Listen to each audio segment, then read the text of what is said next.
Dans cette suite de vidéos sur le Rotopaint, nous allons voir maintenant différentes options qui sont représentées d'une manière iconographique dans le menu qui se trouve directement dans le Rotopaint ici et qui se trouve généralement toujours affiché malgré le fait que vous voyagez sur différentes options de paramètres.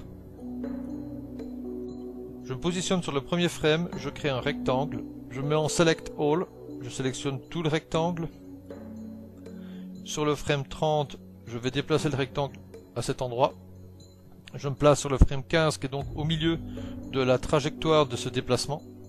Le rectangle est automatiquement en Live All, c'est-à-dire qu'il est présent sur toutes les frames. Ici à côté, vous pouvez activer ou désactiver le Motion Blur. Lorsque je clique, le Motion Blur est actif. Dans ce cas-là, je viens dans Motion Blur pour le gérer. Nous remarquons que là, il est en mode Shape. Et vous pouvez activer le Motion Blur, toujours avec les mêmes principes du Shutter pour le décalement, et le nombre d'étapes avec le Motion Blur. Il est évident que le Shutter, vous pouvez l'augmenter en exagérant, et augmenter comme ça le Motion Blur.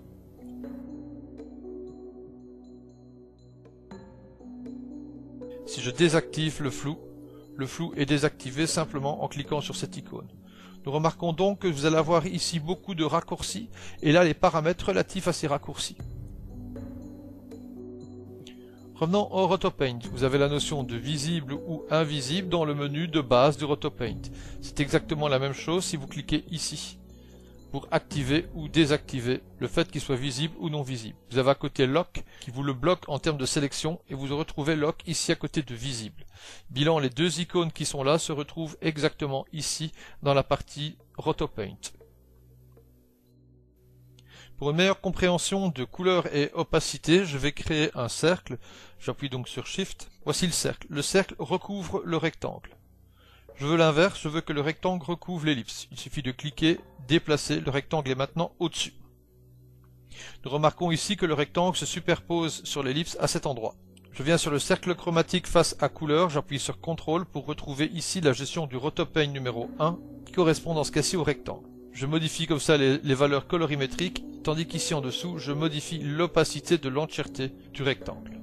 Le mode de mix du rectangle est en mode Over. Nous retrouvons comme ça les mêmes concepts que dans les merges. Si je fais Multiply, je retrouve ainsi le recouvrement en mode Multiply et vous avez comme ça les différents types de modes de fusion relatifs aux informations RGB. Ici, vous retrouvez l'inversion de votre forme. Il m'est possible dans Shape de gérer les flous en Out ou en In, la gestion de l'atténuation du flou et les modes d'atténuation du flou. Nous retrouvons ici l'inversion qui est identique à celle que nous avons vue au préalable. Observons le cercle. Je vais réduire l'opacité intérieure du cercle et j'ai ici la possibilité de modifier la couleur du périmètre des formes. Bilan ici, vous gérez le remplissage et ici la couleur du périmètre. Je vais appeler une image de référence ici un checkerboard, tab, checkerboard. Ici vous allez voir que je peux avoir background 1, background 2. Pour le background 2, je vais utiliser un color wheel. J'ai donc des connexions en background 1 et en background 2. Je vais réutiliser maintenant la création d'un rectangle. Le rectangle est sélectionné, je viens sur Shape, Source. Je peux choisir le background 1.